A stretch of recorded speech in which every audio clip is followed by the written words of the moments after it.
Obviously, the US is controlled by a Washington mafia sitting in one place, right? Well, not really. Let's pretend the deep state is real for a second, and all those people are indeed sitting in a secret room. But if it were a secret room, you could raid it. And that's not happening. It's because the US is run by lobbyists, instead of the politicians you see on TV. But something has changed. They stopped buying politicians a long time ago. Bribes are risky. It's much cheaper and safer to just take their seats. We're tracing the 4 capital ghosts that occupy a seat at the Congress table. And the number 1, he is literally the glowing rectangle currently burning your eyes out. Meta. When Mark Zuckerberg sits before a Senate asking for stricter AI compliance, don't take it as an apology. In fact, it's a clever move that has nothing to do with cliché safety. By helping politicians draft AI safety laws so complex that revolutionary garage startups can't afford the lawyers required to launch a competing product, Meta secures its own life.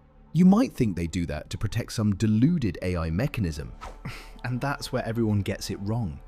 Meta doesn't give a flop if you launch some model that pushes either wing's propaganda, because they care about the algorithms and the data it collects. Look, modern politicians are functionally blind without big tech's algos to micro-target voters and control public narrative. But when Meta contacts them, they don't say, "Here's what the public cares about." Because any cheap pollster knows that. They say, "We hold the exact 5,000 swing voters in Michigan, and we are the only pipe available that can put your face on their screens." the almighty algorithm sees how people react to specific topics online. For example, how expensive healthcare is in the US, which, by the way, deserves its own explanation in the future. Comment if you're interested. The algorithm detects the rage, and the politician builds a campaign promise around it. But then, nothing happens. As always. Bringing us to the second stop on our draft map, which is the PhRMA checkpoint. If you buy a standard vial of insulin in Madrid, the public price sits at around $7. In Miami, the average insured out-of-pod stat sits at $35. But if you get caught in the system without the right insurance, the raw price can spike to even $300. And it doesn't refer to insulin only.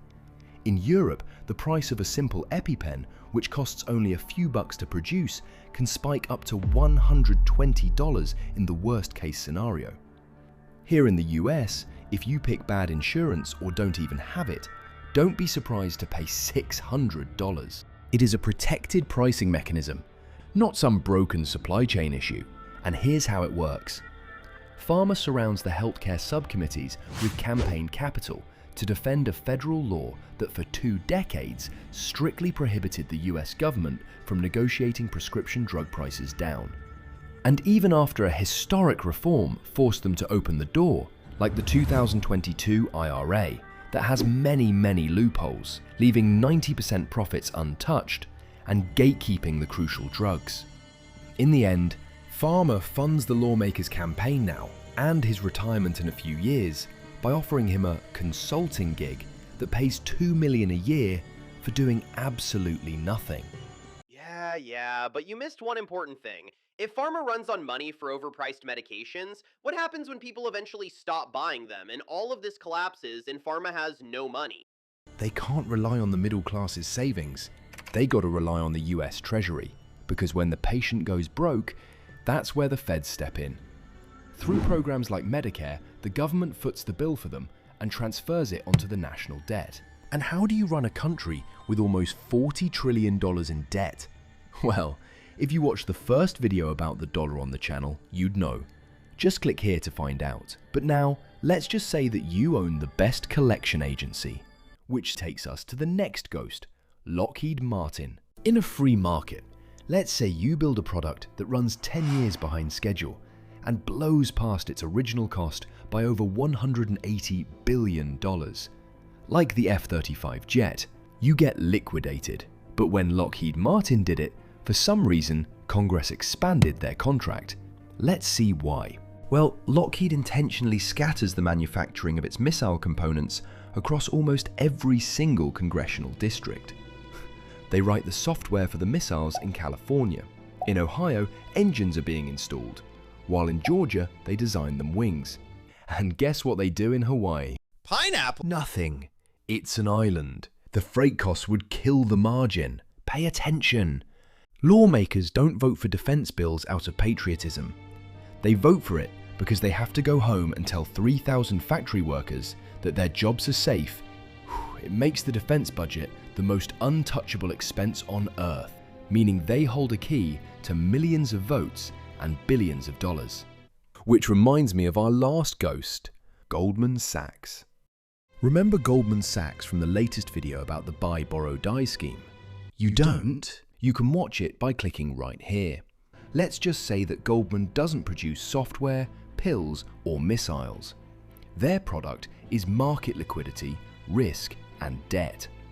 For decades, their executives haven't lobbied the Treasury because they became the Treasury, kinda like Walter White. I am not in danger, Skylar. I am the danger. Wait a sec. I get PhRMA and Lockheed. They make pills and missiles, but these guys just move fake numbers across monitors. What are they doing that you decided to put them here? Washington buys the jets and pills with the money it doesn't have. To cover the check, the Gov prints IOUs. Look at the map we just built on your screen. From a secret society to an open ecosystem. Yeah, great video, but what's the point? If real political sides don't actually matter, what can I do against the biggest military complex in the US? Vote harder for the good guys?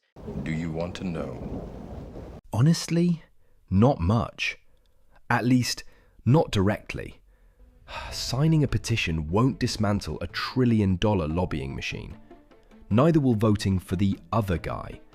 If you try to fight this system head-on, you lose. But you can try this. The first step is to stop being an easy mark. They want you fighting in the comments with some bot that's operated out of a server farm in Africa. They want you distracted by nonsense wars and racial conflicts.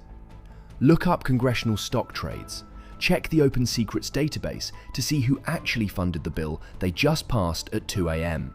Link in the comments. Why?